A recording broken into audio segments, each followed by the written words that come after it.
한 부인이 친구를 만났습니다. 친구를 만났는데 얼마 전에 이제 아들 딸을 다 이렇게 이제 출가를 시킨 분인가 봐요. 그래서 아이고 시집간 딸은 잘 살고 있나 이제 물으니까 아이고 사이를 잘 만나서 우리 딸이 시집 참 잘 갔다. 아침에 늦게까지 잠을 잔대요. 공주처럼. 그리고 침대에서 밥을 먹는데요. 침대에서 밥을 먹고 그리고 집안일을 하나도 안 하고 시간만 나면 미용실 가서 얼굴도 미용하고 머리도 만진대요. 그리고 수시로 백화점에 쇼핑 간답니다. 그리고 때때로 파티가 있어서 저녁마다 그렇게 파티에도 자주 나간답니다. 우리 딸 참 팔자가 늘어났죠. 참 시집 잘 갔어요. 그래서 아드님은 어떻게 잘 지내세요? 그러니까 아이고 말도 마세요. 며느리가 해가 중천에 뜰 정도로 디비 자고 예? 뭐 하는 게 있다고 침대에서 밥 얻어 먹는데요. 그리고 시시로 때때로 미장원에 들락거린다고. 그리고 우리 아들 벌어두는 그 돈으로 그 돈으로 살림할 생각은 안 하고 백화점 가서 쇼핑하기 바쁘대. 그리고 뭐 그래 바쁘다고 저녁마다 파티 나간다고. 저걸 어떻게 했으면 좋겠냐고. 우리 아들이 불쌍해 죽겠어요. 어떻습니까? 딸의 모습과 며느리의 모습은 똑같아요. 늦잠 자고요. 침대에서 밥 먹고요. 미용실 자주 가고요. 백화점 쇼핑 자주 가고요. 파티 자주 가요. 근데 딸은 이뻐 죽겠어요. 그래도 며느리는 꼴 보기 싫어요. 그죠? 뭐 지어낸 이야기겠지만, 자 우리가 우리 첫 시간에 공부한 것처럼 이 마음을 본다는 것은 내가 밝아져서 내가 이걸 내 마음이 보여야 돼요.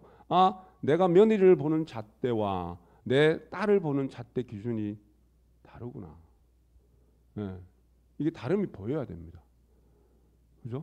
그래서 결국은 뭐냐면은 불교의 수행이라는 것은 내가 내 마음을 들여다보는 겁니다. 놓치지 않는 거예요. 놓치지 않는 겁니다. 그래서 우리가 열반 이야기할 때 해탈이다 이야기할 때 뭐냐면은 이 살아있는 이 육신이 살아있을 때 이 살아있는 육신으로서 내가 내 감정에 휘둘리지 않는 겁니다.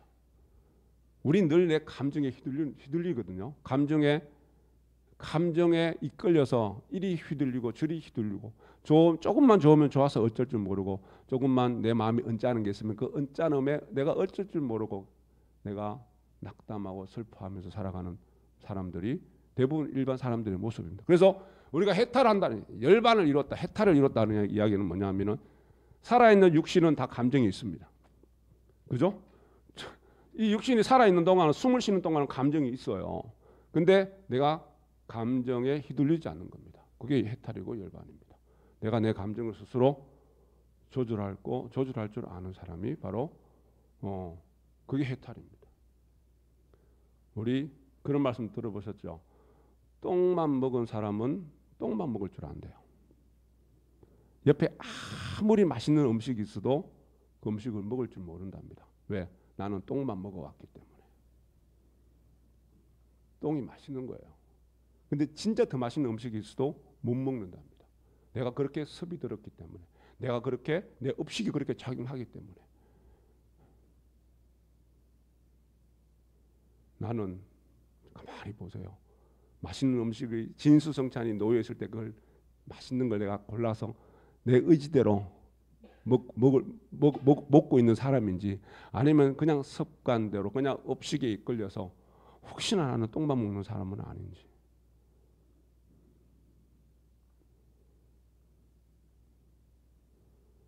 나를 볼 줄 알아야 돼요. 그래야지 내가 지금 뭘 먹고 있는지 알죠. 그죠? 그래야지 내가 지금 뭘 먹고 있는지 알아요. 그게 나는 아닌 것 같은데 우리가 엄마의 반면 깊은 염성을 하면은 아, 내가 지금 착각하고 살아가고 있구나. 착각 속에 살고 있구나. 내가 왜곡된 모습으로 세상을 바라보고 있구나. 세상 많은 사람들은요, 착각과 왜곡 속에서 살고 있어요. 그래서 똥이 똥인 줄 모르고 먹고 살아갑니다. 그래서 괴로움을 스스로 자처하는 거예요. 고통을 스스로 자처하는 겁니다. 착각하기 쉽고 왜곡되기 쉬운 것이 이 세상의 모습들입니다. 그래서 그러기 위해서는 뭘 해야 돼요? 우리 정화를 하잖아요. 시민당은 뭐예요? 정신정화의 전당입니다. 내가 정화가 되면 착각과 왜곡에서 벗어날 수 있어요. 착각하지 않고 살아갈 수 있고 왜곡되지 않고 살아갈 수가 있어요. 그래서 정화가 된 만큼 내가 건강합니다. 육체적인 건강과 정신적인 건강도 마찬가지예요. 정화가 된 만큼 내가 건강한 삶을 살고요. 정화가 된 만큼 내가 도가 수승합니다. 우리 지금 도 닦고 있잖아요. 그죠? 우리 지금 도 닦고 있어요. 도가 수승해야 돼요. 도가 점점점 높아져야 돼요. 정화가 된 만큼 도는 높아집니다. 그래서 도가 높아지면 뭐가 좋을까요? 도가 높아지면 내 삶이 편안하고 즐겁고 내 삶이 이익되고 안락합니다. 내 삶이 이익되고 안락합니다. 도가 자꾸 높아져야 돼요. 다시 이야기해서 내가 점점 정화가 돼야 돼요. 자, 우리 나를 사랑할 줄 알아야 된다. 나를 좋아할 줄 알아야 된다. 조심스럽게 다루어야 한다. 우리 사람은 알게 모르게 열등감이 있습니다. 왜? 사람은 비유하면서 살아가요. 나도 모르게 내 친구와 비유하고 내 사촌이 땅을 사면 배가 아프잖아요. 내 사촌과 비유하고 주변에 있는 모든 인연 있는 존재들과 비유하면서 살아갑니다. 그래서 나보다 조금 내가 제일 잘날 수는 없잖아요.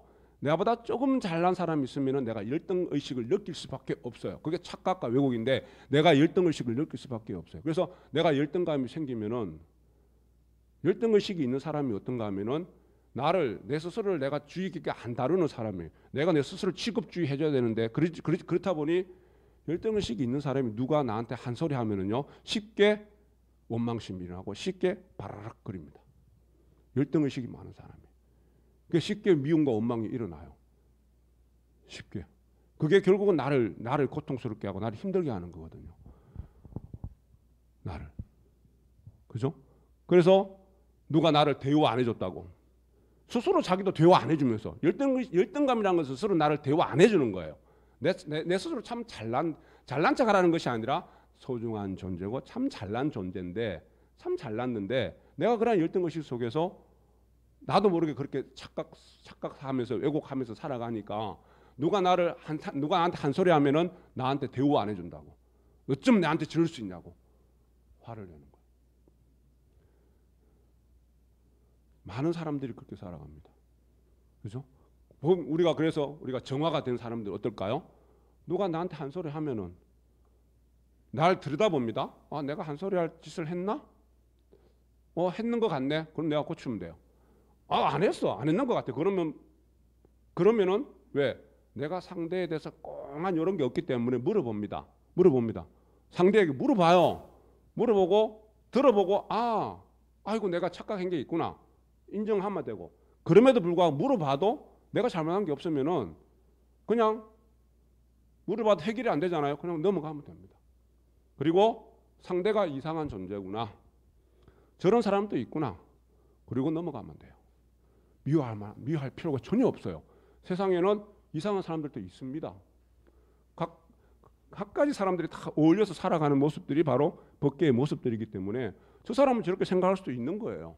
그 사람은 그러한 의식을 갖고 있기 때문에 왜 저 사람은 나랑 다른 의식을 갖고 있고 왜 저럴까? 미워할 필요 전혀 없습니다. 그냥 인정해주면 되는 겁니다. 그냥 인정해주면 돼요. 우리가 그러기 위해서는 정화가 돼야 된다. 그죠? 정화가 된다는 것은 내 마음이 가시런하다는 겁니다. 내 마음이 가시런해요. 내가 다른 사람을 우리 교화자로서 우리 그런 이야기를 많이 하거든요. 다른 사람을 변화시키고 할 때, 내가 내 자식을 좀 바꾸고 싶을 때, 내가 내 남편을 좀 바꾸고 싶을 때, 내가 내 아내를 좀 바꾸고 싶을 때 상대의 소리를 귀로 들어서는 안 됩니다. 귀로 듣는 것이나. 근데 모든 소리는 귀로 들리죠. 근데 그래서 내가 정화가 될 때, 내 마음이 넓고 커질 때 상대의 소리를 마음으로 들을 수 있습니다. 그리고 한 단계 더 나아가면은 마음으로 듣는 것이 아니라 귀가 아니고 기로 들으라고 합니다. 기, 기운 기자, 기, 에너지. 마음, 더 깊은 마음으로 그 사람 말을 들으라는 거예요. 그 사람을 이해하라는 겁니다. 그렇게 더 깊은 에너지를 갖고 그 깊은 어떤 영적인 힘을 가지고 상대의 말을 듣고 상대를 이해하기 위해서는 아까 뭐라 그랬어요? 정화가 돼야 된다 그랬죠. 정화가 된 마음은 어떤 마음이라고 그래요? 심재입니다. 우리 심재각대는 불명이 똑같아요. 심재. 마음이 가지런합니다. 마음이 가지런할 때 상대의 말을 깊은 영적 에너지로 들을 수 있고, 그럴 때 상대를 변화시킬 수 있고 상대를 교화시킬 수가 있는 겁니다. 성철 스님이 그런 말씀하셨답니다. 절에 막 설정 스님도 보러 오고 절에 불공하는 사람들 막 오잖아요. 일반 사찰에. 불공은 심당은 나중에 불공은 절 법당에서 불공하는 거 아니야. 불공은 바깥에서 하는 거야. 법당에서는 불공하는 방법을 배우는 거야. 불공하는 방법을 배우는 거야. 부처님 불상은 불자들이 와서 불공하는 대상이 아니라 부처님을 바라보면서 세상 모든 사람들을 부처님처럼 보겠다는 그런 마음을 일으키는 장소야. 부처님 불상을 보면서 우리 대부분의 사람들 불상을 불공의 대상으로 보고 부처님에게 한없이 불공 기도를 드립니다. 그거 잘못된 건 아니에요. 그것 원칙적으로 잘못됐다기보다도 그걸 통해서 그게 하나의 불공하는 방법이고 방편을 배우는 겁니다. 그걸 통해서 내가 세상 모든 사람들을 지금 법당 안에 부처님 보듯이 볼 수 있는 내가 그 눈을 가지고 본영각성입니다.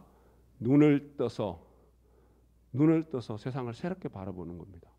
그리고 진짜 불공하는 대상은 법당에 있는 부처님이 아니라 바깥에 있는 너와 인연되는 모든 존재들이 불공하는 대상입니다. 그렇게 말씀하셨어요. 자, 우리 염송합니다. 본심지는 염송하고 불공하고 합니다. 삼밀합니다. 이것도 하나의 방편입니다. 어떤 방편?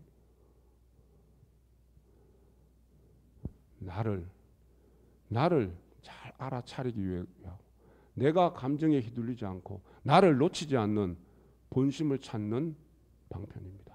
그래서 염송 아무리 많이 해도 삼밀정진 아무리 많이 해도 나를 보지 못한다면은 그거는 헛불공이고 헛기도입니다.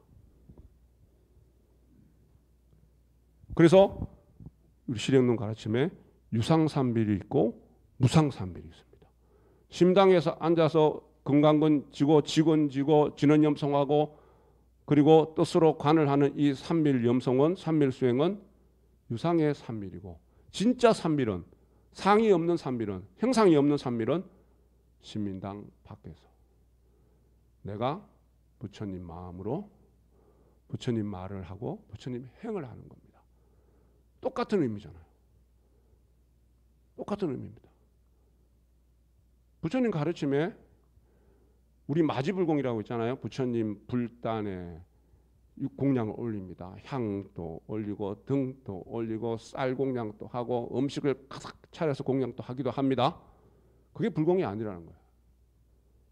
그게 진짜 불공은 밖에 나가서 부처님 가르침을 하나하나 실천하는 것.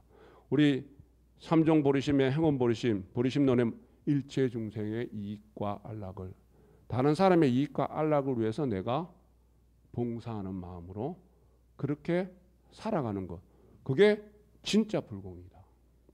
자, 그런 측면에서 시민당은 불공하는 장소입니까? 아닙니까? 방편입니다. 불공을 하고 있지만 진짜 불공하는 장소는 아닙니다.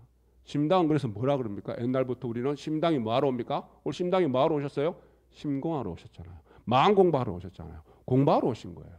어떤 공부?